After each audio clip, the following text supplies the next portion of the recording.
Quer investir? Carteira Mara e Carteira Tabet. Invista inteligente. Investimento.pi.com.br.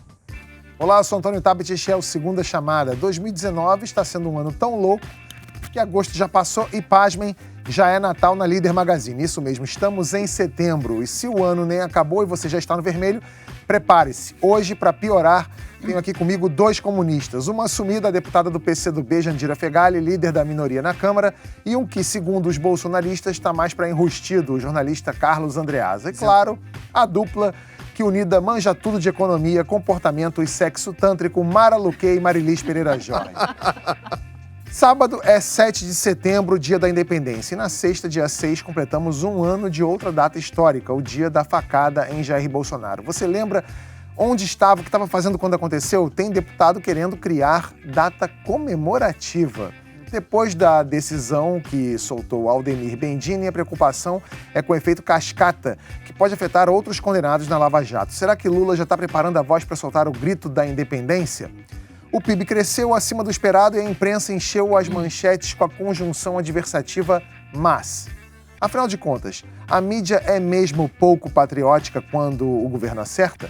A filha da pátria, Mara Luque, vai explicar. Um projeto de lei quer punir a divulgação de fake news. Será que isso pode afetar a liberdade de expressão? E como ficam os políticos que dependem da boataria? Em São Paulo, a deputada Janaína Pascoal quer proibir tratamento hormonal de crianças e adolescentes trans. Restrição a uma liberdade fundamental ou proteção às crianças? E vamos revelar o segredo para uma vida sexual livre, leve, solta e muito mais divertida. Tá curioso? Então se inscreve aqui no My News, toca o sininho e assiste a Segunda Chamada, porque nós somos dependentes de vocês.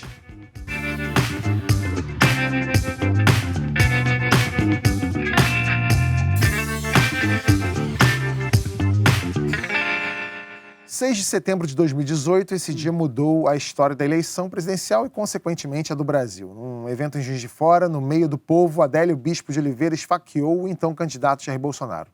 Nessa época, Sérgio Moro ainda era o juiz, o PT dizia que seu candidato era o Lula e Bolsonaro era o segundo colocado nas pesquisas. É um daqueles eventos como o 11 de setembro. A gente lembra o que estava fazendo. Vocês se lembram o que estavam fazendo no exato momento da facada? Eu estava com você. Eu e a Mara, a gente estava ouvi a notícia dos seus lábios. A gente estava sabatinando o Haddad em São Paulo e a gente recebeu o aviso e eu comuniquei o Haddad, foi a primeira pessoa a falar para o Haddad que tinha acontecido. E ele ficou, na hora, inclusive, ele ficou chocado, né? Ele ficou pasmo como todo mundo ficou, né?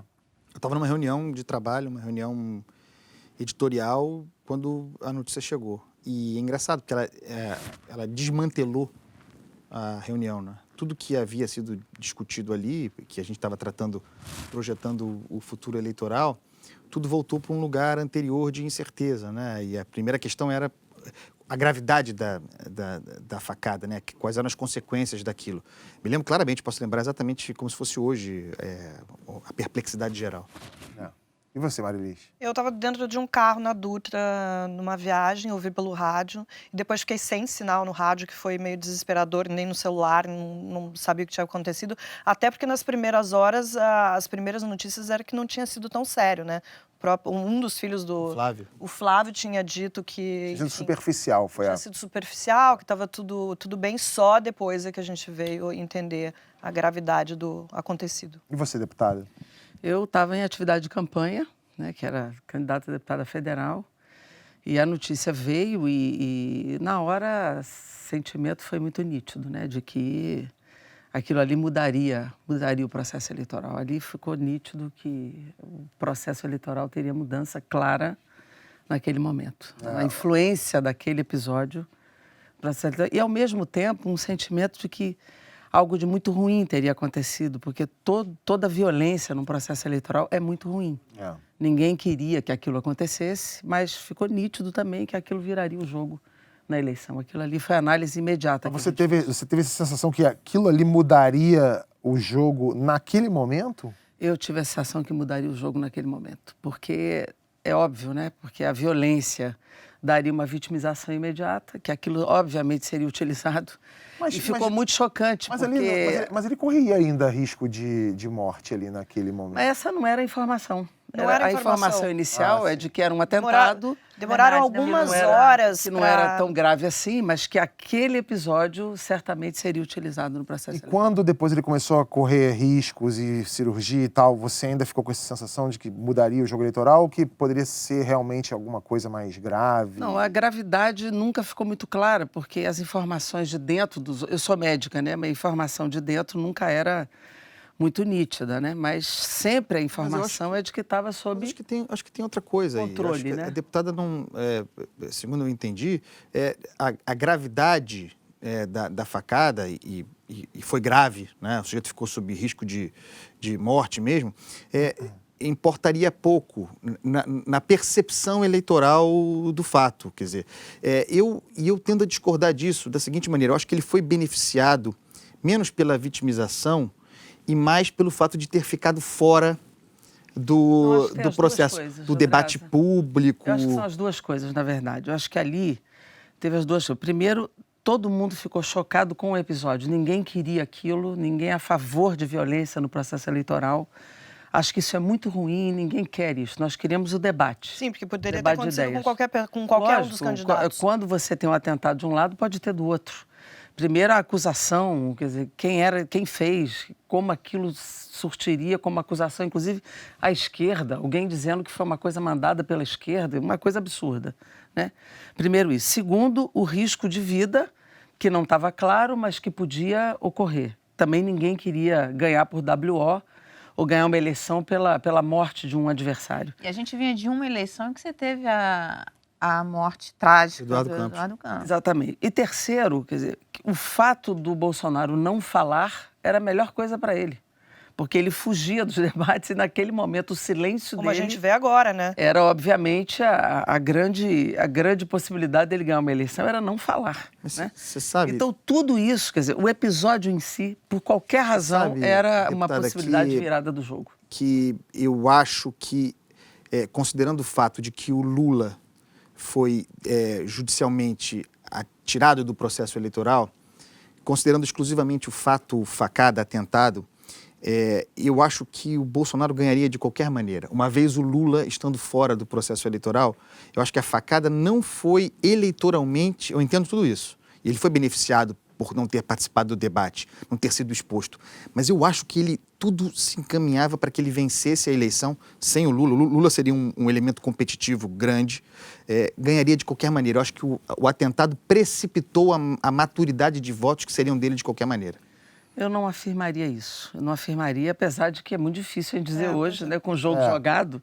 É muito difícil, mas a facada, na minha opinião, foi determinante para o resultado. Na próxima sexta, o atentado completa um ano. O deputado federal Carlos Jordi, do PSL Carioca, apresentou um projeto que cria, no 6 de setembro, o Dia Nacional de Combate à Intolerância Ideológica no Brasil. Na justificativa, logo de quem, né? O deputado diz que as ideologias justificam paixões de forma exagerada, que podem chegar à violência física, e completa, aspas, o crescimento dessa intolerância traz consigo a ditadura do politicamente correto e o risco do retorno das práticas terroristas, como, por exemplo, ações de grupos revolucionários de esquerda dos anos 1960.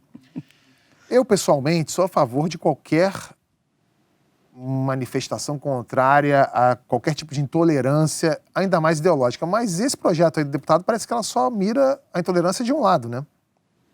Não, e reforça aquilo que quer combater. A escola sem partido. Reforça aquilo que quer combater. Não é? Quer dizer, você vai criar o dia do mártir Jair Bolsonaro.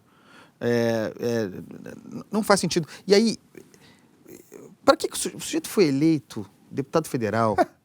É uma representação importante. Mas aí você está exigindo e aí apresenta um projeto que, a rigor, consiste em legislar em causa própria.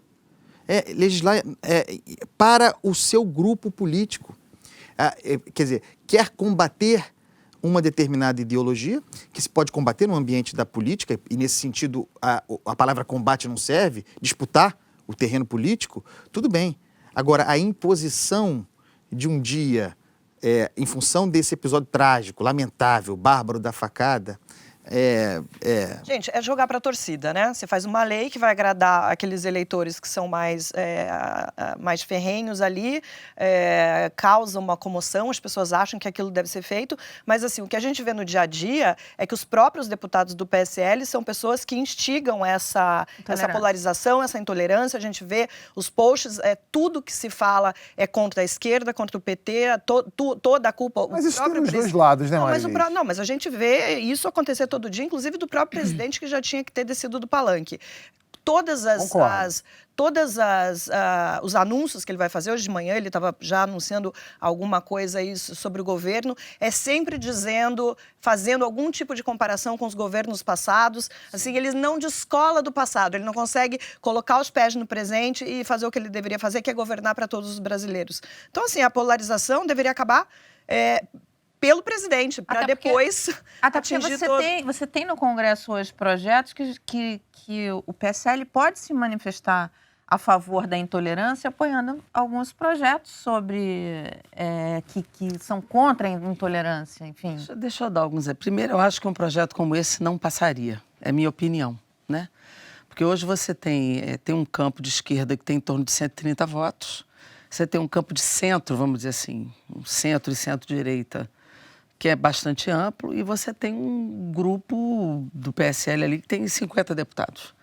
Um projeto como esse, na minha opinião, não tem espaço para ser aprovado hoje. Acho que não há esse clima de aprovar uma coisa como essa. Porque há uma tentativa hoje nossa, inclusive, de despolarizar esse processo. Quem estimula esse tipo de embate não somos nós, não é a esquerda que faz isso. Aliás, a gente tem tentado mudar esse clima, né? Aliás, não é nosso comportamento que cria ampliação de arma, que agride os mortos desaparecidos políticos, como fez com o Fernando Santa Cruz. Não somos nós que estamos criando esse ambiente de permanente agressão, né? Quando o Bolsonaro vai para uma tribuna no Piauí e diz que a esquerda tem que ser varrida que nem um cocô, desculpe o termo chulo, mas foi o presidente da República que fez isso. Então, o ethos fascista, ele faz isso, ele cria a repulsa, a rejeição ao adversário, a eliminação do diferente. Isso é muito ruim no Brasil. Mas, e deputada, como disse a Marilise... O Lula se referiu ao DEM em termos muito parecidos no passado. Vamos varrer o DEM do mapa. E aí eu acho que cabe à esquerda um meia-culpa. Quem sou eu para propor meia-culpa aos outros? Mas não foi a marca do Lula. O Lula governou para todo mundo. Durante muito tempo, deputada, a esquerda se comportou tratando os adversários, inclusive os de centro, inclusive o PSDB, como direita, extrema-direita, e chamando com muita frequência os adversários de extremistas e eventualmente até de fascistas. Então, quando nós nos deparamos, eu acho que não tem fascismo na ordem do dia, mas quando nós nos deparamos com algo que se possa considerar extremo, fica banalizado porque todo o espectro do centro foi empurrado antigamente pela esquerda para esse lugar. Eu nem acho. Acho que a marca do governo Lula, inclusive, foi trazer o centro para perto. Todo mundo governou com Lula. Essa não foi a nossa marca. A nossa marca não foi essa. A marca do Lula foi governar para todos. Todo mundo ganhou no governo dele. Todo mundo ganhou. A marca não foi essa. Mas no governo Dilma, essa coisa nem no governo nós Dilma, e ter eles trazido o Levi para o governo, inclusive, forte. nos trouxe até problema do ponto de vista econômico. Eu acho que essa não foi a marca. Foi a marca. Teve essa coisa do nós e eles, isso nasceu ali no governo Lula. Depois o eles nasceu na ditadura, é diferente. Eu acho que o Lula, ele ampliou muito, ele fez um governo de coalizão, aliás, muito criticado por muitos até. Fez o presidencialismo de coalizão. Hoje até brincam que nós temos um presidencialismo de colisão, hoje, né? De colisão, não é nem de coalizão. Eu acho que nós precisamos despolarizar, até porque hoje a democracia está muito em risco, muito, né? Nós temos um agosto diferente de janeiro, está pior. Acho que a restrição democrática está crescendo. Nós precisamos juntar todo mundo que luta por liberdade. Mas a esquerda não colaborou? A esquerda não colaborou para essa polarização? Não, acho que em determinado momento a polarização foi inevitável, mas não é o esforço que a gente tem feito desde o governo Lula. Não é o esforço. Não, eu concordo que pode não ser um esforço. Mas isso acontece, deputada, porque, por exemplo, você falou que essa polarização, esse nós e eles, vem desde a ditadura. É verdade. Só que esse comportamento bélico e cáustico, às vezes ele se manifesta do lado da esquerda de maneiras variadas. Por exemplo... Dê um exemplo. Vou dar um exemplo. O Jean Willis, quando acontece o sequestro no ônibus aqui no Rio e ele sugere, como ele sugeriu, que foi armação. Isso foi armação. Ou quando lançam uma teoria de que a facada é fake porque não aparecia sangue. Sabe esse tipo de coisa? Sim, Eu acho que isso, na minha opinião, isso ajuda esse comportamento. Porque Desinformação. Sim, isso é uma mas deixa eu te desinformação falar. que gera conflito. Mas deixa eu te falar, não pegue um exemplo isolado e compare com uma coisa institucional vinda de alguém que está no cargo de comando do país. São coisas diferentes. Uma coisa é você pegar um exemplo isolado, de uma opinião isolada, e outra coisa é você pegar uma violência ou uma atitude, ou uma faísca, ou um pronunciamento que venha de quem comanda o país. São coisas completamente diferentes. A gente critica o peso aqui... disso é completamente diferente. A gente critica aqui as atitudes Isso não é uma do coisa da presidente. esquerda, de todo mundo, uma opinião generalizada da esquerda. Mas essa opinião, a história da facada, por exemplo, não foi uma opinião isolada. Não, Isso nunca virou documentário, inclusive, Mas de amplamente divulgado pela... Mas de quem? Quem é que deu essa opinião generalizadamente na esquerda? Nossa, vários formadores de opinião e vários políticos de esquerda mantiveram essa teoria. Deputado. Desculpe, eu não vi isso no PCdoB, eu não vi isso vindo do PT, eu não vi isso vindo do PDT, eu vi opiniões isoladas falando que essa facada foi fake. Sinceramente, isso não foi um comportamento generalizado na esquerda. Não foi, nós nunca achamos, eu como médica, por exemplo, jamais diria isso, porque eu estaria colocando um comportamento completamente falso em toda a equipe médica que estava dentro daquele hospital. Então, não é, uma coisa é uma opinião isolada, outra coisa é uma pessoa que está no comando do país, como disse a Marilise, que governa para o seu campo, para o seu grupo eleitoral, não governa para o Brasil, não fala para o Brasil. De fato, não saiu do palanque até agora, isso é muito grave. Isso é um problema, realmente, Problema a história de grave. campanha. A gente está em campanha ainda, isso é um problema. Mas esse ponto de estar em campanha é que me surpreende que as pessoas estejam surpresas. Porque a lógica do bolsonarismo, e eu tenho falado sobre isso diariamente, escrito sobre isso em todos os meus artigos, a lógica do bolsonarismo é a da campanha permanente. E é a do conflito permanente. E também da eleição de inimigos, não é adversário. Por isso que o presidente tenta ocupar, e é óbvio que não é esse o lugar dele, o espaço do centro, para empurrar os seus adversários para os extremos, porque ele precisa cultivar essa polarização, que, como eu disse aqui, não foi ele que inventou, mas ele precisa. O Bolsonaro não é competitivo contra o centro, contra o candidato de centro, porque ele vai ter que entrar no debate público convencional. Que parece que está dando errado, né, Andreasa? Hoje o Datafolha vem com essa nova pesquisa aí mostrando um índice de 38% de rejeição, que é o maior de todos os outros presidentes da democratização em 8 meses de governo. Mas que tem estratégia aí da parte dele. Ele tem uma base de apoio, Sim. que é algo como 20%. Assim, eu concordo com você que é uma coisa pensada. Que garante o segundo turno para ele. Mara, o presidente da República, com o poder da máquina e o peso da caneta presidencial, tendo uma base de apoio de 20%, podendo radicalizar o discurso, é um candidato competitivo. Sim, é nisso que ele está garante o segundo apostando. turno. Claro. E ele sai falando, por exemplo, a lista do BNDES. Ele sai e coloca como se... ele já coloca os adversários dele lá, colocou o Luciano Huck, colocou como se aquilo fosse um escândalo. Não vou entrar nem no mérito se deveria ou não deveria, mas foi legal. Eles estão financiaram a venda da Embraer, enfim. Mas não tenha dúvida que esse campo também vai se dividir, não vai ser o único candidato da extrema-direita nesse país. Não, só para completar, essa mesma pesquisa mostra hoje que num segundo turno entre Haddad e Bolsonaro, Haddad ganharia. Então, assim, eu concordo com você, tem método, mas até que ponto esse método Mas a pesquisa eleitoral de 2018, dizia a mesma coisa, no primeiro turno, também dizia a mesma coisa, Mas a gente está Maria. falando do dia de hoje. A gente está falando da situação de hoje, do Ele panorama que a governo, gente está né? vivendo. Ele Por exemplo, já é governo. Eu estava pensando sobre o seguinte, a gente falou aqui no programa anterior sobre a questão da Argentina. Né? Alguém tem dúvida de que o presidente Bolsonaro, para o seu projeto de poder, a vitória do kirchnerismo é a melhor? Que ele torce para ter este inimigo governando a Argentina? Essa é a lógica do bolsonarismo. Ele precisa de elementos para radicalizar essa polarização. Faz sentido. A facada, que a gente falou tanto aqui, deu impulso à candidatura e levou a algo que a esquerda não estava esperando, a eleição de Jair Bolsonaro. Para muita gente, a oposição segue desnorteada até hoje com o resultado, até na Câmara. Em fevereiro, foram formados os blocos da casa. O bloco da maioria tinha PSL, MDB, DEM, PSDB, o Centrão e alguns nanicos. A oposição se dividiu em 2 blocos. A minoria, liderada pela Jandira Fegali aqui, e o bloco do PT, que inclui também PSB, PSOL e Rede. até hoje eu não entendi, deputada, por que existe essa divisão numa oposição que, naturalmente, lógica seria que ela tivesse junta como nunca. Não tem essa divisão, isso foi a divisão de uma semana. Apenas blocos de ocupação de espaço nas comissões. Entendi. Essa divisão acabou e hoje está todo mundo junto. Na verdade, regimentalmente na casa sempre existiu a liderança do governo e a liderança da minoria, que é a que eu ocupo, que era a liderança da oposição, sempre foi. E que dá espaço, né? Então é importante ocupar esse espaço, não é isso? É isso. E quando o Michel Temer liderou lá o que a gente chama de golpe e a imprensa chamou de impeachment, ele criou uma liderança para favorecer um parlamentar do MDB, que era o deputado Lelo Coimbra, e criou a liderança da maioria. Então, nós reivindicamos criar uma outra liderança para o nosso campo, que ficou a liderança da oposição. Então, ficaram 2 vozes para lá e 2 vozes para cá. Entendi.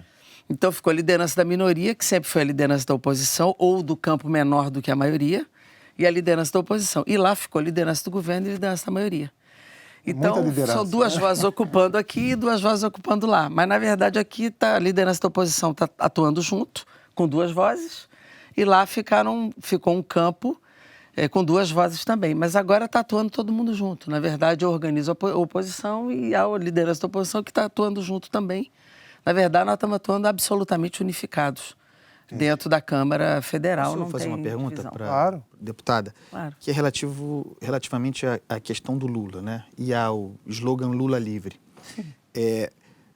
Há uma discussão interna entre os partidos de esquerda sobre o alinhamento a essa agenda e se essa agenda seria, e aí falando exclusivamente do ponto de vista político-eleitoral, um elemento limitador, a expressão que eu uso, ficar preso a um preso.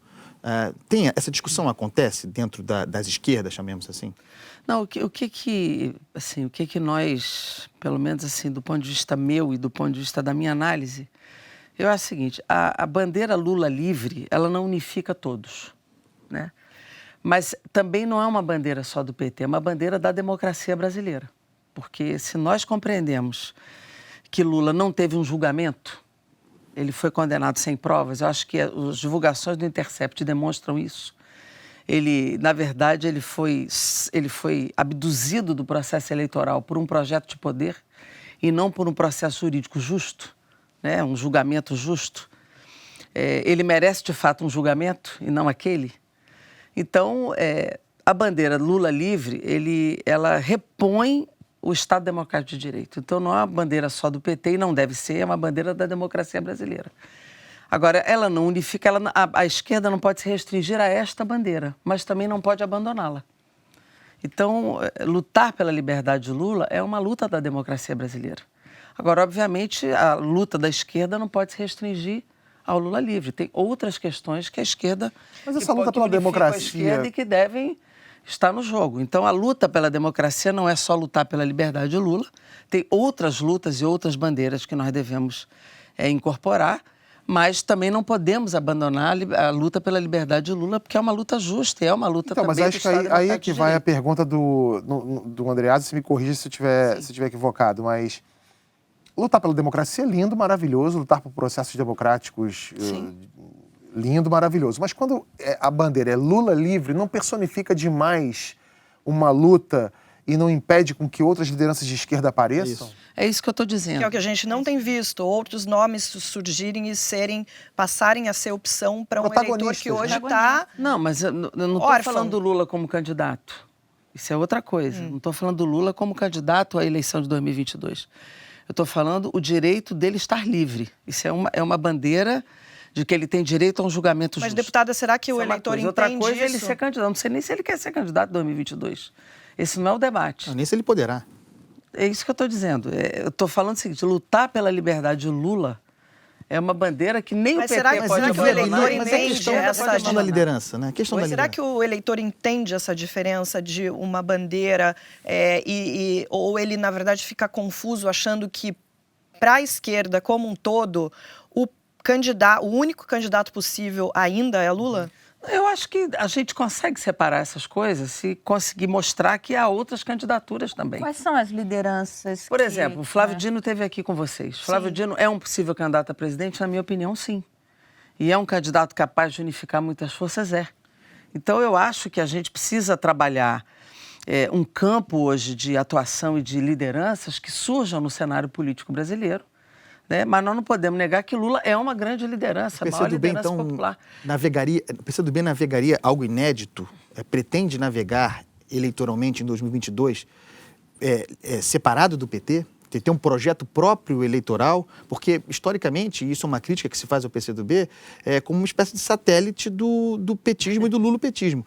A ideia é disputar a eleição com candidatura própria? Eu te diria assim, André, eu acho que o histórico do PCdoB, nós ficamos aliados do PT de 89 até 2018.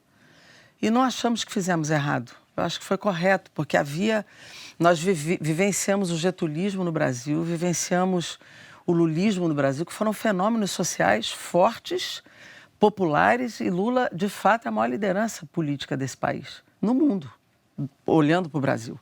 Não temos dúvida disso, eu acho que é uma herança positiva que o Brasil tem, é um legado positivo e é uma liderança viva, e que nós precisamos valorizar e fortalecer. E precisa da sua liberdade, é justo que ele esteja livre. E nós vamos somar na luta pela liberdade dele enquanto ele estiver preso, e vamos fazer isso. Outra coisa é se pensar o seguinte, qual é a realidade que nós vamos ter a partir de agora e para 2022, que pode ou não ter Lula candidato. Pode ser que ele, inclusive, não queira, pode ser que a realidade seja outra. E acho que o PCdoB tem o direito de ter suas lideranças também disputando esse processo.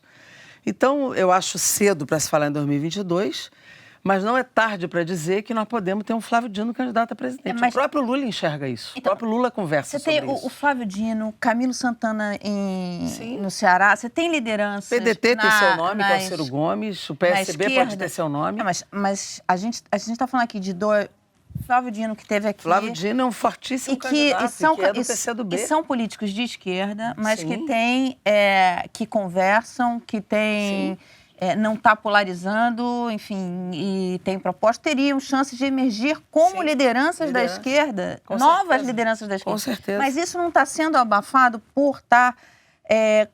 tá tudo muito concentrado ainda na bandeira Lula livre. E acaba ofuscando essas lideranças. O Camilo Santana não teve apoio nem do PT no Ceará, na eleição. Porque eu acho que nós precisamos separar, é isso que eu estou dizendo, precisamos separar o que é uma bandeira democrática, que é a liberdade de Lula, do processo eleitoral. O próprio Lula diz isso, ele quer separar as coisas. O próprio Lula conversa com o Flávio Dino sobre a possibilidade de uma aliança mais ampla. Ele cita o Flávio Dino como uma possível liderança eleitoral. Então nós precisamos separar a liberdade de Lula do processo eleitoral de 2022. Acho que nós precisamos separar essas coisas, porque o Flávio Dino, para o PCdoB, hoje, é uma liderança possível de ser candidato a presidente de 2022. Deputado, eu só discordo quando a senhora fala que é muito cedo falar de eleição, porque, assim, visivelmente, Bolsonaro já está em campanha para 2022. Inclusive, ele talvez tenha ganhado muito por estar em campanha muito antes da eleição do ano passado. A gente sabe que ele ficou, né, bastante tempo em campanha. Será que é mesmo cedo? Eu não acho que é cedo. A gente precisa definir, não é para falar, para mesmo definir. Que não seja para definir, mas a gente vê, por exemplo, Dória, Luciano Huck, esses nomes surgindo, estão aí no noticiário todo dia. A esquerda não precisa também ter esses nomes cada vez mais atuantes e já se mostrando como alternativa para essa eleição em 2022? Eu, por mim, já pegaria o Flávio Dino e ficaria circulando com ele o país inteiro. O problema é que ele tem que governar o Maranhão, né? Então, ele tem uma responsabilidade com o Maranhão e é um excelente governador, né? Governa bem, é uma pessoa absolutamente preparada, está fazendo um excelente governo. Quer chegar em 1000 escolas, né? Ele está fazendo um excelente governo. Está preparada para subir no palanque do Dória em 2022? Eu? Tá doido?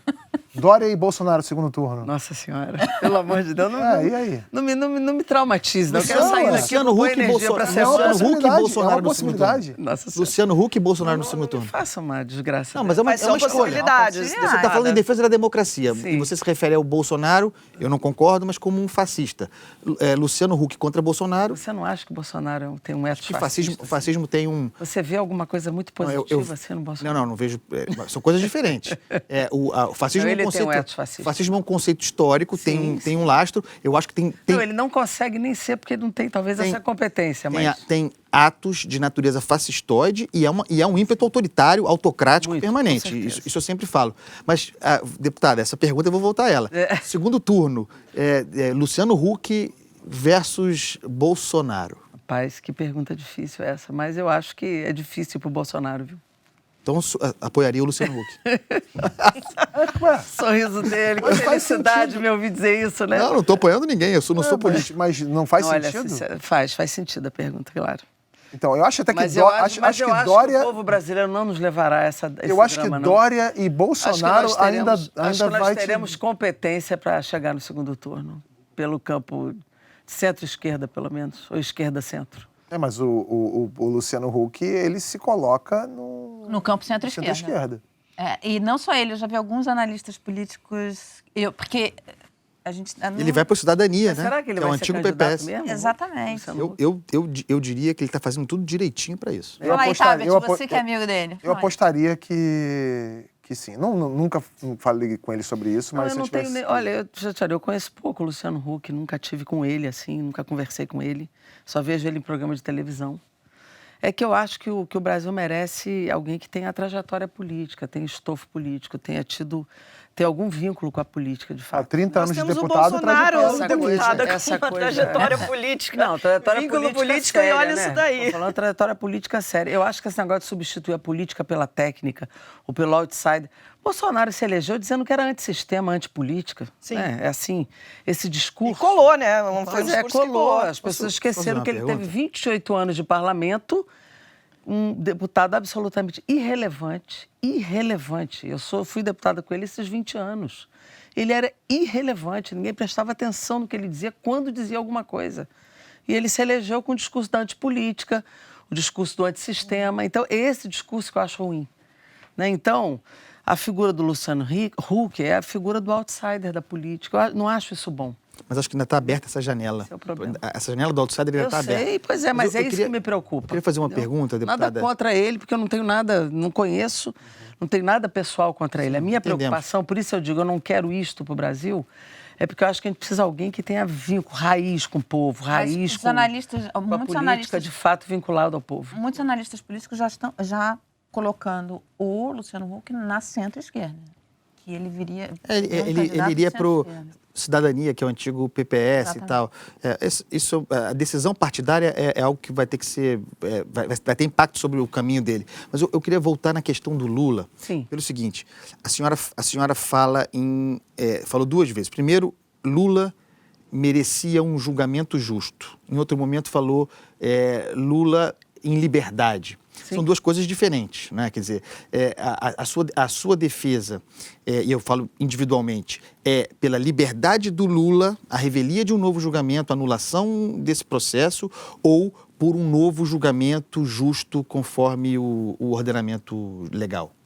Não, primeiro é o seguinte, ele precisa de um julgamento justo, ponto. Segundo, como não tem nenhuma prova contra ele, a minha opinião é que ele devia estar em liberdade. Essa é a minha opinião. De tudo que eu vi e de tudo que não foi produzido contra ele. Que eu acho que um julgamento justo dará liberdade a ele. No caso do triplex, né? No caso do triplex... De nada que até agora ele foi acusado, nada foi provado, nenhuma prova. Atibaia é outra história. Mas mesmo Atibaia, não tem nada, o sítio não é dele, nada foi provado contra ele. Mas mesmo a decoração é a minha opinião. Mesmo a decoração da casa, não tem nada que se prove contra ele até aqui. Então, é a minha opinião. De qualquer maneira, ele poderia estar respondendo em liberdade, ele não precisaria estar preso, como outros que têm milhões de provas estão todos respondendo a processo em liberdade. E, nesse momento, ele já tem direito à detração penal, ele já devia estar no semiaberto e até agora não está. Então, assim... Mas isso está previsto agora para setembro. Estava previsto, na verdade, para agosto. É porque o ministro relator está internado e essa decisão... Eu tinha informação que era setembro. Era agosto. Ele teria era agosto. Ele teria um regime semiaberto. Como ele é ex-presidente da República e é impossível garantir a segurança de um ex-presidente para ir e voltar, imagina a loucura, para o presídio, ele vai para o que vem logo em seguida, que seria um regime domiciliar. Entendi. Então, na minha opinião, ele, por exemplo, outros têm milhões de provas e que estão respondendo em liberdade aos processos. Então, é um negócio, de fato, Deputada, só um Seletivo. comentário em relação É seletivo contra o Lula. Um comentário que a senhora fez aqui sobre as mensagens do Intercept. Realmente a gente viu que tem um processo ali bastante complicado, a atuação do MP com o juiz, é uma coisa meio cheia de vícios e tal, mas em nenhum momento pode-se afirmar, por meio dessas mensagens, que não havia provas ou que as provas foram produzidas, forjadas para incriminar o presidente. De tudo que saiu, isso a gente não pode afirmar.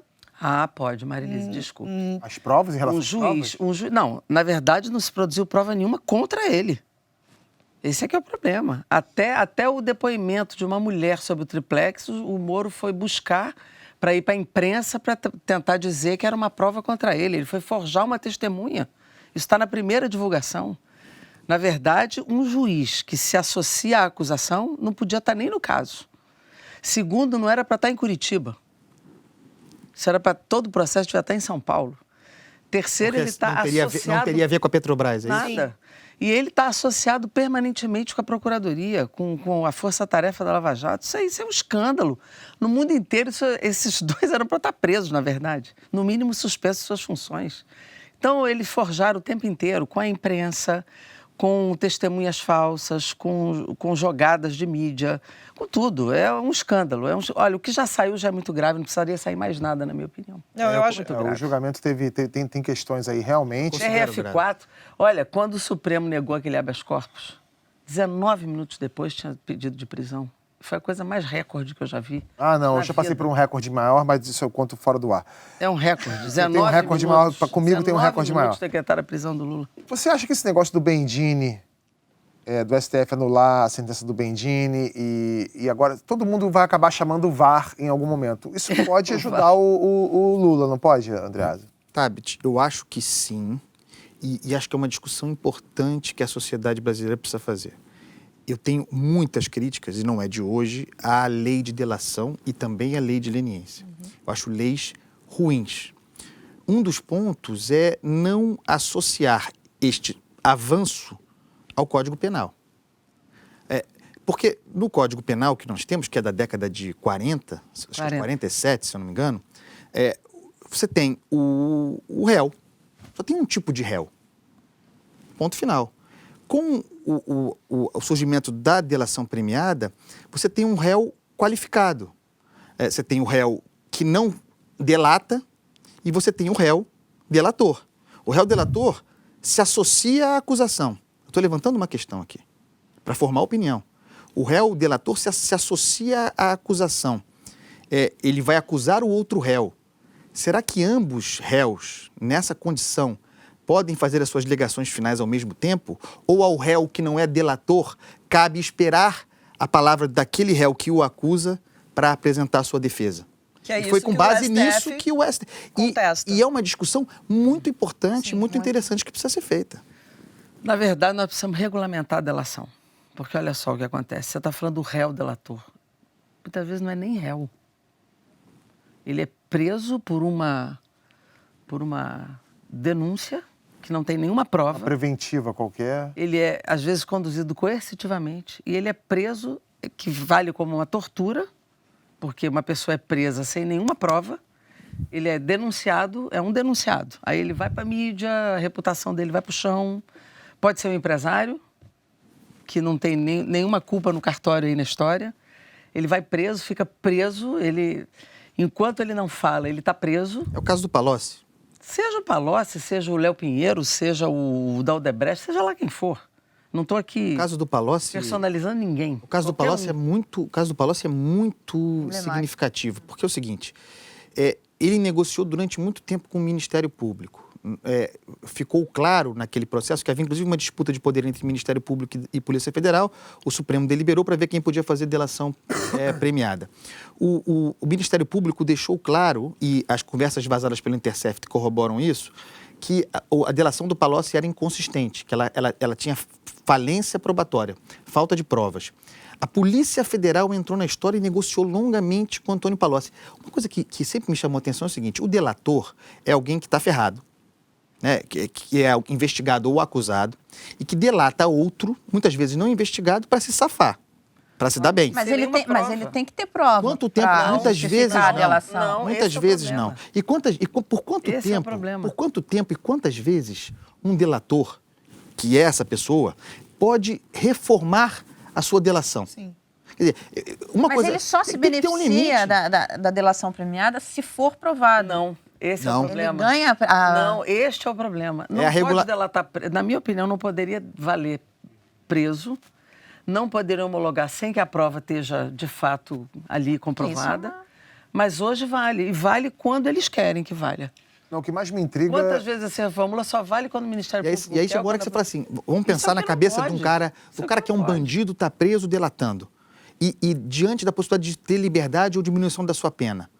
O cara entrega, pô. Não, então, Cara, mas a entrega o que questão não é querem nem ouvir. entregar, porque Não, assim, entregue muitas vezes a gente não tem necessariamente prova. O que ele entregou está provado. Mas muitas E vezes aí não tem vale. prova, gente. Esse é o problema. É aquilo que já falaram. O cara pode. que corrompe ou corrompido não vai assinar um recibo dizendo aqui, ó, eu recebi tanto. Não existe, às vezes não tem prova. O que mais me irrita no processo de delação é o cara que delata e depois ele delata de novo.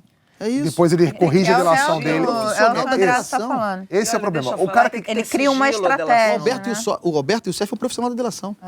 Deixa eu O te Tabet falar. estava perguntando se o Lula pode ser beneficiado. O caso dele é um dos 3 que são idênticos ao do Bendini. Bendini, Então, sim, ele Uma pode ser... diferença. A defesa dele não apresentou o questionamento relativo a essas alegações finais. Sim. Essa é uma diferença, né? O do Bendini apresentou. Ué, vem cá, esse cara é delator, ele não é um réu igual ao meu. O meu tem que ter a palavra final. A defesa do Lula, que é muito ruim, a meu ver, É muito ruim. não fez essa apresentação. Agora, você tem aí 32 outros casos que podem também ser beneficiados disso. Mas cada caso é um caso, né? Cada caso é um caso, mas Nenhum sim caso pode ser impacta no um outro. precedente, Cada porque caso é o um STF caso. entendeu que os casos que têm delatores, os delatores teriam que fazer as alegações finais antes dos outros réus, que não foi o que aconteceu. O Ministério Público alega que isso não está previsto no Código Penal, eles estão certos, então por isso, mas eu concordo com o Andreasa, por isso a importância dessa discussão, porque realmente é um absurdo, né? Tanto o delator quanto os outros réus fazerem as alegações finais ao mesmo tempo. Delação precisa ter sigilo, não pode ir para a imprensa antes de ter uma prova. Você está delatando ao vivo. Que história é essa? E se não for verdadeiro? Você já arrebentou a reputação de um monte de gente. Você não pode estar preso para fazer a delação dessa Pelo forma. menos preventivamente, né? Porque você Entendeu? cria uma E situação você tem que de... ter a prova para homologar essa delação. Você não pode... Você disse, então, porque você disse, valeu? A palavra não tem valor probatório. A delação premiada no Brasil Você virou não pode. um valor probatório em Isso si. é um absurdo. Aí você prende o outro, que prende o outro, que prende o outro, tá todo mundo... Que história, isso é uma loucura. Nós vamos regulamentar essa delação, essa é uma decisão já. E outra Tem coisa, muitos desculpa, partidos Tabet, o regulamentaram a Supremo... Já o vai. Supremo tem que assumir as suas responsabilidades. O Supremo está adiando o enfrentamento de questões importantes. Ele não trata da prisão após condenação em segunda instância.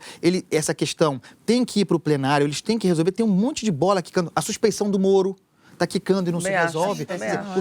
o Supremo legisla, com você, André. invade o trabalho de um outro poder frequentemente, mas quando é tratada a sua função constitucional de guarda da Constituição, o Supremo não atua. Ó, vamos lá. Queda na popularidade, queimadas da Amazônia, briga com o presidente francês. A última semana, como várias outras deste governo, foi turbulenta. Mas na quinta veio a notícia boa, o resultado do PIB. Tinha gente com medo que ele caísse por mais um trimestre, o que significaria recessão. No final, o PIB cresceu 0,4%. Aí, o Bolsonaro reclamou da imprensa que deu a notícia da alta do PIB, mas colocou um mas ali. Cresceu mais, aumentou mais. Mara, por que essa reação do presidente? Porque a reação do presidente... E por que Vocês esses têm que mas? responder. Eu vou concentrar na Adora economia. reclamar, Porque adora reclamar esse da presidente imprensa. você precisa ter um outro tipo de análise, que não é análise econômica. Surpreendeu, é uma boa notícia e confirma uma recuperação lenta e gradual. Quer dizer, surpreendeu porque, assim, pelo menos não entramos em recessão. A gente tem o Grave. Olha só, notícia boa, essa recuperação da indústria, porque a indústria só vinha trazendo um negativo. Volta ali o consumo. Consumo 0,3. Isso é muito ruim e isso mostra que a gente tem ainda, que a recuperação é lenta e gradual. Por quê? Porque o consumo, ele representa 2/3 do PIB. E no Brasil, você tem hoje uma situação em que você tem muitos desempregados, a renda caiu fortemente, você não tem nada, todas as medidas que foram feitas, PEC dos gastos, a própria reforma da Previdência e tal, elas são contracionistas em termos de renda, então essa é uma variável que vai demorar a vir para empurrar o crescimento e é uma variável importante. Então, o presidente está levando isso, como, mais uma vez, para esse terreno da disputa, da briga e não sei o quê. E aí, deputado, eu vou falar da esquerda também. A esquerda ela não vem com uma proposta de renovação do Estado, ela vem com negação. Você tem políticos ótimos. Camilo Santana fez uma reforma da Previdência no Ceará espetacular. Tem uma gestão fiscal no Ceará espetacular que é reconhecida. Flávio Dino fazendo um belo trabalho no Maranhão. Você tinha uma proposta da Previdência do Mauro Benevides Filho com o Ciro Gomes a esquerda, ao invés de se juntar em torno de uma proposta alternativa para os problemas que o Estado tem e que emperram o crescimento econômico, emperram o aumento da renda, emperram a criação do trabalhador, nega a necessidade de uma reforma da Previdência, você tem nomes hoje muito bons na esquerda fazendo bons trabalhos que submergem a esse discurso de polarização. Então, voltando ao PIB, o que mostrou é isso. Foi bom. Foi uma surpresa porque esperava-se menos, um crescimento menor, ou até negativo, o que indicaria uma recessão técnica que seria muito ruim. E confirma o que os agentes econômicos já colocaram na sua planilhinha ali, que a recuperação vai ser lenta e gradual. Não é mais o que se esperava no início do governo, de que viria uma onda de investimentos importantes e tal. Agora, por exemplo, nesses dados do PIB, você aparece construção civil mostrando uma reação, que é muito bom. Mas, ao mesmo tempo, as empresas do Bolsa Família, do Minha Casa Minha Vida, não estão recebendo, não vão receber. O que vai parar um segmento extremamente importante para a retomada da atividade. Por quê? Por conta do forte contingenciamento que o governo está fazendo. O governo não tem capacidade de investir, não está investindo. Se hoje tem economistas que defendem muito o ajuste fiscal, a responsabilidade fiscal, que já falam, olha, a gente tem que abrir, o governo vai ter que começar a investir em alguma coisa, porque senão vai parar de fato tudo isso, vai ser muito ruim, isso vai criar um problema muito sério. Mas é isso. Está explicado mais. Está explicado mais.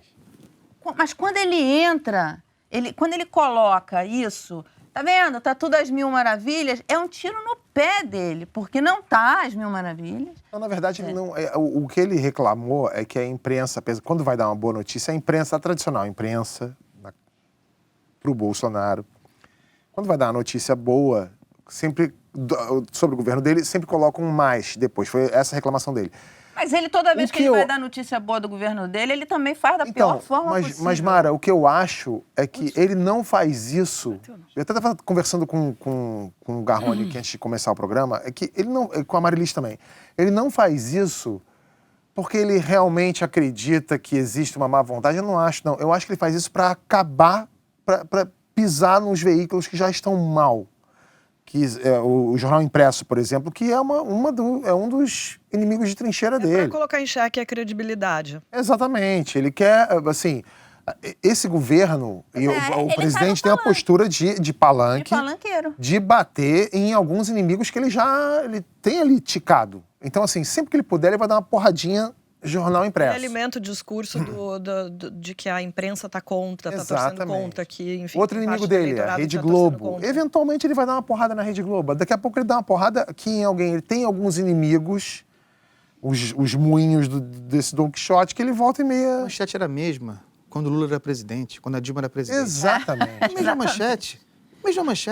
Com algumas diferenças, né? Que chamavam de pibinho quando estava acima de 2% na Dilma. Agora, com 0,4%, estão achando que a notícia é positiva. Mas é positiva, deputado, porque a gente esperava uma recessão técnica aqui. Mas, e a gente está vindo de 6 anos de muito... Sim, Mara, mas deixa eu te falar. A contribuição do governo Dilma. A previsão... O governo Dilma é responsável pela crise econômica.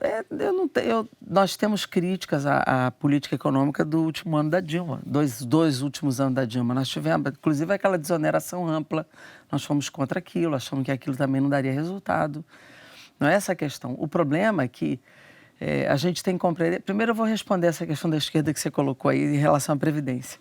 Mas eu acho assim, comparativamente à previsão que se tinha no início do ano, esse 0,4 é algo dramático. Não, em relação às expectativas... Dizer que isso é uma notícia positiva, ela está dizendo, não foi 0, tá bom. Não foi menos 1. Não entramos numa recessão Não, tá bom, técnica. não foi menos 1, mas nós vamos entrar. Se continuar desse jeito, nós vamos entrar numa estagnação, talvez até depressão, se continuar desse jeito. Porque há um muro que a gente fala pouco, que se chama a PEC do teto de gastos. Ela não impede só custeio, ela impede investimento. Mesmo que você hoje arrecade 3 trilhões de reais, você não pode gastar. Você só pode gastar em encargos financeiros. A PEC do teto só permite gasto financeiro. Não permite nem custeio, nem investimento. Enquanto existir a emenda 95 em vigor, nós não podemos gastar.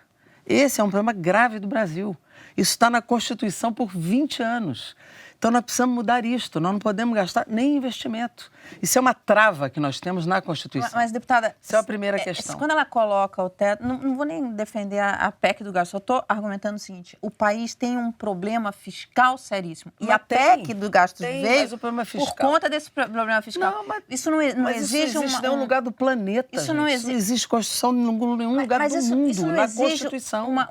uma modernização do Estado, uma maior eficiência do mas Estado. Eficiência não tem a ver com você travar um gestor de não poder lidar com o seu orçamento. É isso que está acontecendo. Eu, para botar em segurança, eu tenho que tirar da educação. Eu, para botar em ciência e tecnologia, eu tenho que tirar de saúde. Isso não existe. Essa trava, ela impede um gestor de movimentar o recurso, inclusive, que ele arrecada. Isso é uma trava que não existe no planeta. Só no Brasil que a Constituição tem isso. Isso não existe. Segundo... Agora, uma trava num pedaço bem pequeno, né? Porque o orçamento do Brasil, a maior parte dele já está completamente comprometido e cada vez mais. Mas então, a parte livre que você tem para poder fazer esses investimentos... A gente esquece de dizer que uma boa parte do nosso orçamento fica rolando juro. Juro parece que é um dinheiro mágico. Ali a gente não mexe. Mas o juro hoje está muito da baixo. Não, vamos entrar no ponto, então, porque a bola está quicando para isso. Qual é a proposta? A proposta, primeiro, é destravar. Porque, por exemplo, segundo, nós temos uma reforma tributária. A senhora é contra a reforma da Previdência e contra o teto de gastos. Como é que a gente vai fazer para... Como é que faz? Olha a reforma tributária aí, que nós estamos mexendo com ela. Nós temos uma proposta inteira de reforma tributária que nós vamos apresentar essa semana. A esquerda tem proposta, sim. Mas a questão da Previdência? Qual era a proposta da esquerda na Previdência? Na Previdência, a proposta que veio do governo é impossível. Você vai ver que ela não tem jeito. Por que a esquerda não se juntou em torno da proposta, por exemplo, do Ciro Gomes? Mas nem o PDT conseguiu fazer a proposta, porque era impossível fazer nessa conjuntura. Era impossível fazer. A proposta que o PDT apresenta, ela vai ter espaço daqui a pouco, porque nessa conjuntura, qual era a proposta do governo? Impossível de ser debatida dentro dela. Por quê? Porque a única proposta dela era reduzir os benefícios de quem não ganha. O 1 trilhão e 300 milhões do governo tirava 1 trilhão e 100 de quem ganha até 2 salários mínimos. Essa foi a proposta aprovada pelo governo. Não tem nenhum combate a privilégio, não tem nada nessa parte proposta. do bônus. Não é do bônus, não. A reforma da Previdência do governo tirou 1 trilhão privilégio do funcionalismo público, dos que ganham procuradores, juízes. Não tem, querido. Os servidores públicos já tiveram 3 reformas. O governo Lula fez uma reforma que todos já ganham no teto do INSS e tem o sistema complementar do Fundresp. Isso já está desde 2003, assim. Mas agora teve um novo gatilho limitador. Não tem gatilho limitador. O que eles fizeram foi achatar o benefício de todo mundo, inclusive de quem ganha até 2 salários mínimos. A proposta que veio do governo, ela achatou centralmente quem ganha até 2 salários mínimos. 1 trilhão e 100 milhões foi em cima de abono salarial, era em cima do BPC e é em cima de quem ganha até 2 salários. O que eles queriam era capitalização, que era destruir o sistema atual e jogar todo mundo para os bancos, em poupança individual. Essa foi a principal derrota do governo. Eles não conseguiram fazer isso. Mas eles vão e achataram o benefício. Hoje, um cara que ganha R$ 1.500 vai ganhar 1.000.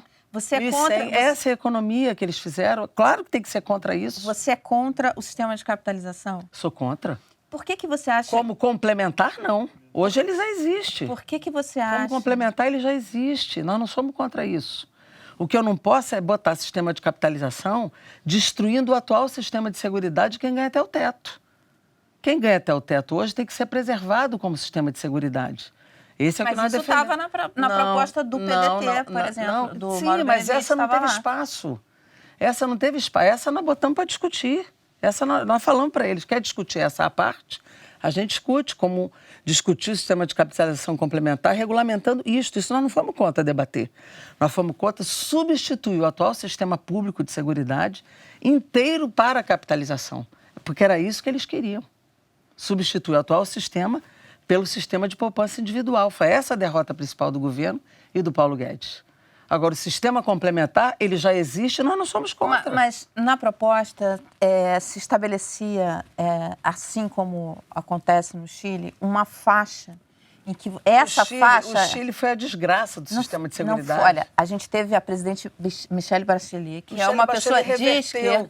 Ela não reverteu. Claro que ela reverteu. Manteve o sistema. Não, ela criou o pilar que atende aos menos favorecidos. Então, ela reverteu. Mas ela manteve o feito sistema de que o Paulo capitalização.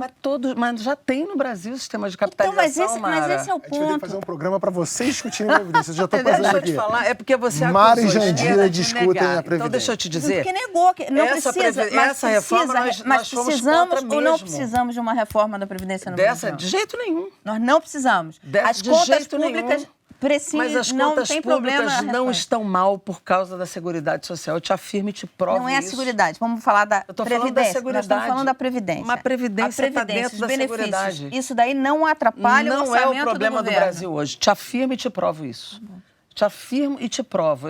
Eu estudo isso há Então, esse 32 anos. problema fiscal... Não é a deputada, Previdência. não Te é a afirmo, Previdência. Não é a Previdência. E nós vamos apresentar, a semana que vem, dia 11, a nossa proposta de reforma tributária para o Brasil. A senhora acha que se aposentar aos 50 anos de idade, com salário integral... O que é salário integral? Do funcionalismo público, por exemplo. Mas o funcionalismo público já não tem salário integral desde 2013. Mas desde Tem 6 2013. O que eu estou colocando é o seguinte, essa proposta, nem foi essa proposta que foi apresentada ainda no governo Temer, ela é muito parecida. Sabe qual é a previdência deficitária? A dos militares. Pergunta qual é a proposta que o Bolsonaro mandou para lá. Concordo com você. Concordo com você. Manda, vai pra Essa lá. é uma área que tinha que ser atacada e não foi. Assim Agora, como foi a você dos policiais quando ele entrou e falou. Civil. A Constituição Civil hoje está acabada. Acabada. Todo o programa Minha Casa Minha Vida parou, inclusive no Norte e Nordeste brasileiro. Exatamente. Parou. Isso é gerador de emprego. Estrutura brasileira é geradora de emprego. Qual é a proposta que o governo tem para isso, que o Paulo Guedes tem para isso? Nenhuma. Toda a área de logística e infraestrutura brasileira parou. A área de ciência e tecnologia parou. Mas, deputada, A área de educação, as universidades vão fechar. O meu ponto é o seguinte, por exemplo, na reforma trabalhista, que acabou sendo... Veio uma reforma trabalhista que o que fez não foi mais tornar eficiente, mas... Gerou emprego? Mas ela não foi eficiente em tornar o país eficiente, em tornar o mercado eficiente. Nem gerou Mas emprego. ela foi mais no sentido de redução do custo do vetor trabalho. Mas a esquerda não apresentou nenhuma proposta contra essa. Nada. Mas como é que você quer que a gente apresente uma proposta que tire direito trabalhista, pelo amor de Deus? Mas a gente... Como que a gente Você acha pode que não tem apresentar espaço isso? para tornar um mercado de trabalho mais eficiente? Mas tornou, me diga, essa reforma trabalhista, me diga, gerou emprego? Eu acabei Acho de que não falar, era- ela não Mas não era uma nada. proposta para gerar emprego. Quem falou isso mentiu. O governo disse, Mas- a reforma mas- trabalhista vai gerar milhões de empregos. Mas isso aí talvez seja a falácia do convencimento. Assim como a reforma da Previdência, como no dia seguinte vamos ter investimento no Brasil, ela também é uma falácia do convencimento Gente, pegue político. o artigo do Armínio Fraga ontem. Eu achei excelente.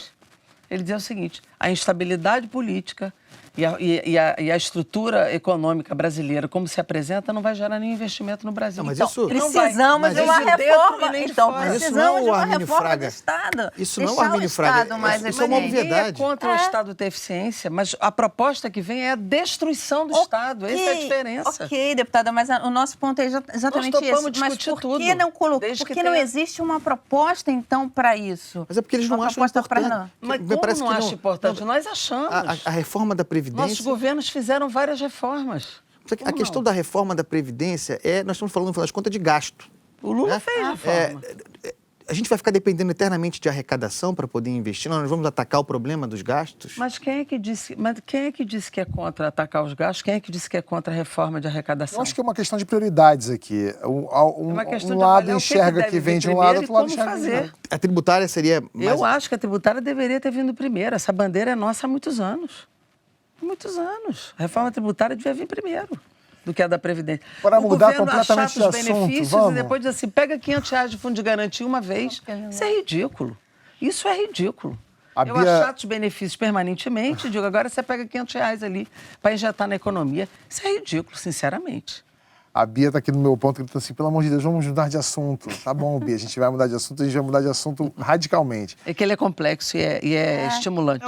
Não, vocês duas aqui, a gente precisa pensar num formato. Você podia ir para lá, para Brasília, do dia 11. Que... Vamos lá. É engraçado, vamos lá, é muito engraçado, porque... É o 11 de setembro, vamos lá. É o 11 de setembro. É o 11 de setembro. O dia da reforma tributária vai da oposição. lá nesse 11 de setembro gostoso. A minha crítica à oposição, e eu não defendo o que foi colocado, agora eu enxergo... Nós temos proposta, vamos apresentar. Não, vocês não vão voltar com esse assunto, não. mais eficiente. Vocês não vão voltar, não. Agora não vão, você não vai. Não vou deixar. Fazer um programa que nem aquele vou do Joel e do Sakamoto, que é legal, e bota a Mara e a eu concordo com deputada você para que discutir tem que ter um reforma da Estado Previdência. mais eficiente. Eu não concordo com o Estado, Não dá. Mas eu concordo com você. O problema Marilis é quer como. mudar muito de assunto. Tá bom. Eu concordo, eu só quero saber como. Essa é uma Vamos parte discutir. que eu não me meto. Em São Paulo, a deputada estadual Janaína Pascoal, do PSL, quer proibir terapia hormonal para crianças e adolescentes trans. Ela apresentou uma emenda ao projeto da deputada Érica Malunguinho, do PSOL, que cria o programa estadual Transcidadania. O projeto determina que a rede pública ofereça o tratamento. O ambulatório transdisciplinar de identidade de gênero e orientação sexual do Hospital das Clínicas atende pessoas trans, inclusive crianças e adolescentes. Como esse assunto é complexo, falamos com 2 psiquiatras do ambulatório, os doutores Alexandre Sadé e Saulo Ciasca. A criança trans chega junto com os pais. É uma criança que reivindica uma identidade de gênero diferente do gênero designado ao nascimento. Ou seja, foi designado como menino, mas ela se identifica e se reivindica como menina, ou vice-versa. No ambulatório são feitas avaliações transdisciplinares e depois dessas avaliações a gente verifica se a criança tem alguma questão de gênero ou são outras questões que estão envolvidas. E aí, uma vez dentro do processo, ela vai ser encaminhada para atendimento individual, atendimento grupal, dentro de um suporte multiprofissional. É feito também terapia familiar, é feito grupo de pais, reuniões com escolas e abrigos e quando a criança chega num estágio de puberdade e quando tem indicação, a gente encaminha para a endocrinologia pediátrica para avaliação de indicação de bloqueio puberal. Esse tratamento é indicado quando essa criança sofre, quando a família sofre, quando a escola não sabe lidar com esta criança e quando ela se sente um monstro, esquisita, estranha, deslocada, quando as pessoas não sabem como lidar com ela. O que a gente pode fazer é avaliar a reivindicação dessa intensidade de identidade de gênero da criança. Então ela reivindica bastante, vira um assunto muito importante para ela o tempo todo. Além disso, a gente avalia se essa identidade é fluida ou se está consolidada, se está fixa. Tá? Também avalia se tem muita disforia de gênero, se essa criança sofre muito por conta do gênero dessa identidade ou não, se não tem disforia de gênero. Então, assim, dentro dos critérios, não há como saber, mas o bloqueio puberal permite ganhar tempo até para essa criança amadurecer e poder ganhar maturidade para reivindicar, entender a sua identidade. O tratamento de bloqueio puberal é reversível. Então, ele já é feito, né, para crianças com puberdade precoce, uma outra indicação, e já se conhece os efeitos. Então, a gente sabe que quando você para ou suspende o tratamento do bloqueio puberal, a puberdade volta a acontecer e a pessoa vai ter a sua puberdade com seus caracteres sexuais se desenvolvendo normalmente. Já a hormonioterapia cruzada, a partir dos 16 anos, ela é parcialmente reversível. Tá? Porque aí você já entra com um hormônio específico, feminino ou masculino, para aquele adolescente. E aí muitas coisas só vão mudar depois de uma maneira cirúrgica. cirurgia de redesignação sexual, cirurgia de afirmação de gênero, a gente não faz em crianças, a gente não faz em adolescentes, é só a partir dos 21 anos de idade, conforme a resolução do Conselho Federal de Medicina. Os riscos de não poder acompanhar essas crianças, de não oferecer tanto bloqueio quanto hormonioterapia cruzada, expor essas crianças, esses pré-púberes, esses adolescentes, a situações vexatórias. É muito horrível você se sentir um menino e menstruar e ter mamas. É muito horrível você ser uma menina, se perceber menina e ter pelos, voz grossa, pomo de Adão. É algo que exclui, é algo que não integra. Essas crianças perdem a oportunidade, e esses adolescentes também, de serem mais incluídos, de serem lidados como eles são. Não como eles acreditam que são, mas como eles são na realidade. A deputada Janaína Pascoal disse que a emenda não tem a ver com a vedação do tratamento. Na opinião dela, a ideologia tomou conta do debate de um jeito que mesmo o médico responsável por esses tratamentos no HC é atacado por defensores da causa transexual. E disse que o objetivo dela é proteger as crianças e adolescentes. Jandira, você é médica, né, especializada em cardiopediatria, Sim. é isso? Sim. A gente sabe que lidar com crianças é sempre complicado, parece a equipe do ambulatório que toma todos os cuidados, mas o que a deputada Janaína Pascoal fala também tem uma preocupação ali legítima, não tem?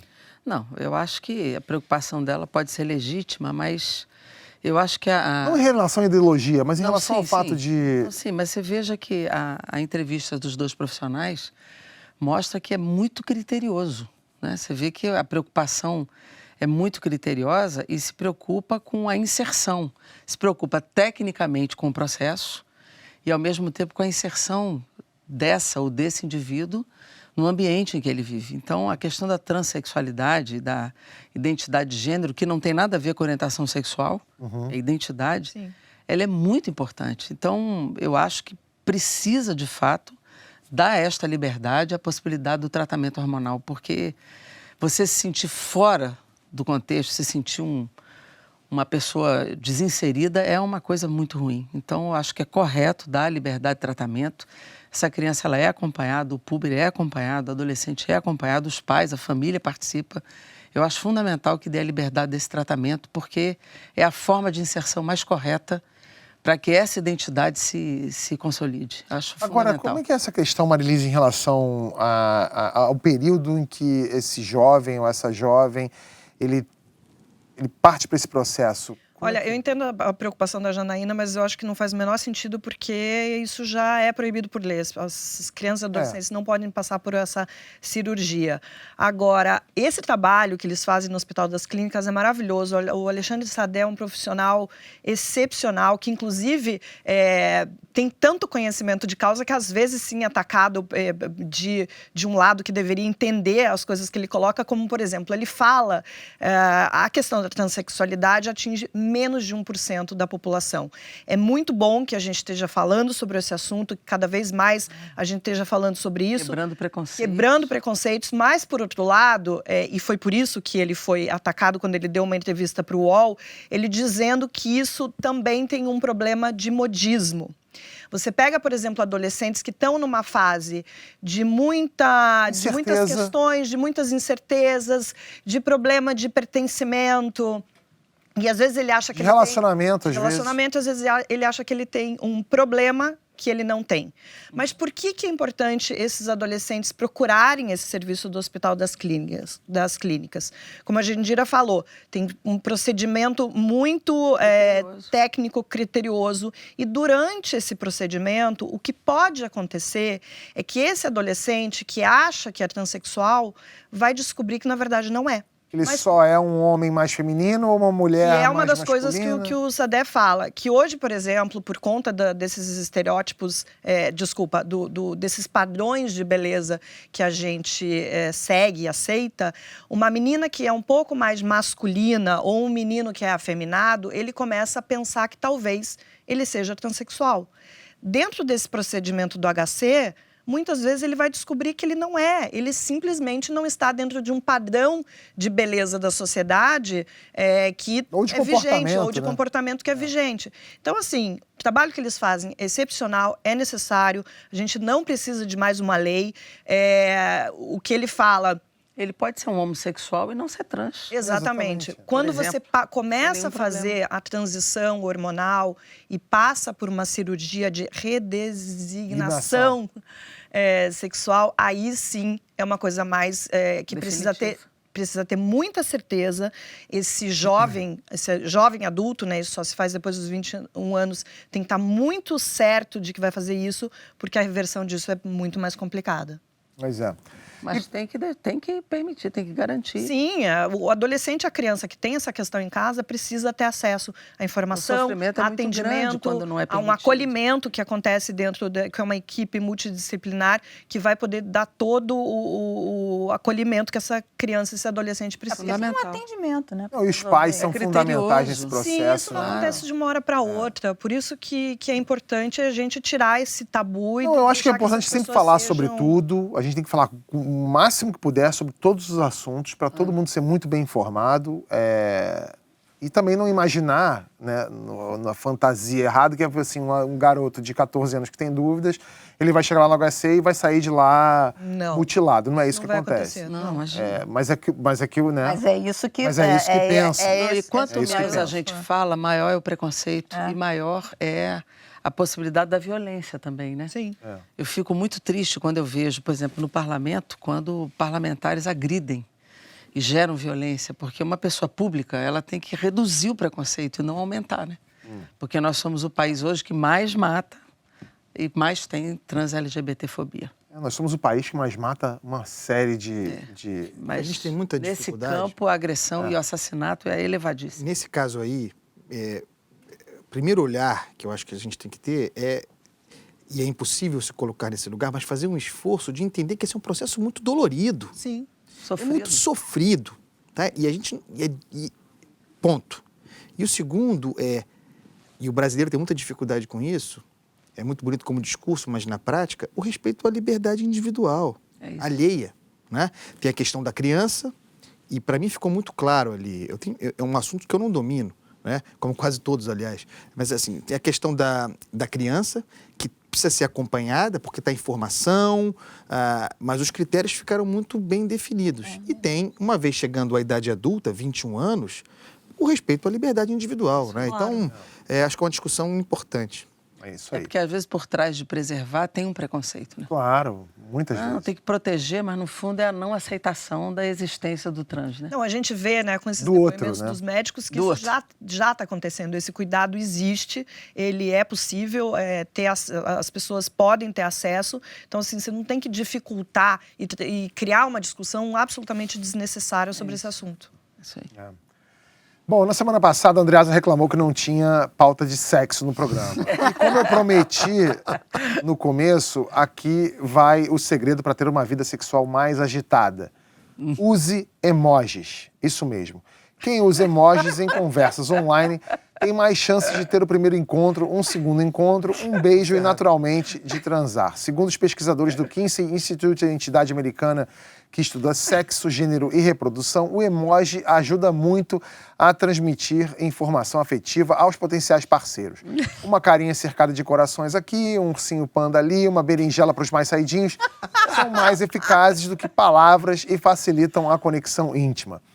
O pessoal aqui do My News analisou as conversas do grupo de WhatsApp do My News e a transona do Segunda Chamada é Mara Luque, que é quem mais usa emojis. Então, parabéns, Mara, você tá aí. O Andreasa tá dizendo que ele tá ferrado. Você não usa emoji? Deixa eu fazer uma... Eu uso muito, porque não é rápido. Fazer uma notícia aqui. Eu sou casado. Berinjela para os mais saidinhos. Então, eu troco mensagens com a minha mulher. Mas se nós dependermos dessa troca de emoji, a gente tá ferrado. Então, a partir de hoje, com essa informação, eu vou tentar dar uma apimentada. E as figurinhas do WhatsApp, vocês trocam? Eu faço uso. Batalha de figurinha com meu marido. Eu uso, a minha mulher detesta, eu uso muita mensagem de voz, que segundo ela é o contrário, é o efeito contrário. Mandou mensagem de voz, não vai arrumar nada. É broxante. Mensagem de voz tinha que ter um limite, né, de Eu adoro mensagem de voz. Ah, mas é ótima, pra quem fala. Não, eu prefiro ouvir. Às vezes eu tô fazendo várias coisas, bota a pessoa, fala ali o que ela quer falar. Mas depende. Passou de 1 minuto já. A Mara Depende usa do tom, emoji da velocidade, sem saber. Eu né? não sabia dessa informação, né? Você usava Não. antes dessa pesquisa informar, né? Tem que ver como ela vai usar a partir de agora. Verdade. Vão ter que criar novos emojis, eu tô achando. E você, deputada, usa bastante? Tô olhando aqui, pra que eu mandei? É divertido Eu conversar uso desse bastante. jeito, carinhoso. Não, mas Bastante, também não sabia da pesquisa. Não Agora é eu que vou- eu uso emoji pra tudo. No grupo do Segunda eu Chamada, uso por bastante. exemplo. Depois dessa pesquisa, eu vou ter mais cuidado de pra quem eu mando. Deputada, quantos grupos de WhatsApp você tem? Nossa senhora, é muita coisa. Muita coisa? Muita coisa. É. Tem uns que eu olho, leio e não falo nele, porque senão eu tô... Telegram? eu A senhora tá no nessa Telegram, não? Telegram, Signal, até vários. Olha, Telegram, Signal, cuidado, eu hein? nunca tinha nem ouvido. Não, mas eu só falo o Tem possível. tá em algum grupo com o Gregório? Um Gregório. Deve estar. Uns 2, 3 aí. Gregório é ótimo. Gregório mata a gente de rir. Gregório é ótimo. Pelo menos ele diverte alguém. A gente termina o programa de Ele hoje. diverte muitos. Ele diverte. Ele é ótimo. Porque você não é sócia dele. Para quem é membro do canal, a nossa conversa continua. A gente vai falar sobre fake news, hein, no bloco extra aqui do programa. E a gente também vai falar de campanha, né, de 2022, mas a gente já falou no programa de agora, a gente vai falar sobre fake news depois. Se você quiser participar, é só virar membro, tem que fazer pelo laptop ou pelo desktop. Valeu e até semana que vem. Para você que não é membro, se você é membro, fica com a gente vai falar mais um pouquinho até daqui a pouco. Tchau, tchau. Obrigado por atenderem a pauta, né? Sexual. Porque Falei. semana passada teve uma pauta bizarra do cara do crocodilo que teve o braço comido. enquanto Nem tava- rendeu a pauta, né? Não, Ninguém esse- sabia nem o que falar. Mas outro com braço como já teve, né? Não, teve um cara que morreu o cara com a- fez um discurso aí, o jacaré, o crocodilo, ele era do Fidel Castro antes. Então, É um negócio assim, eu falei, não tenho o que falar sobre isso, gente. Ele falou o quê? Aí eu reclamei, eu falei assim, não tem pauta de sexo, o Andreasa gosta de pauta de sexo. É porque quando as primeiras vezes que ele veio, ele reclamava, ele falou, gente, eu venho aqui, pra que vocês ficam colocando essas pautas de Vamos lá. sexo?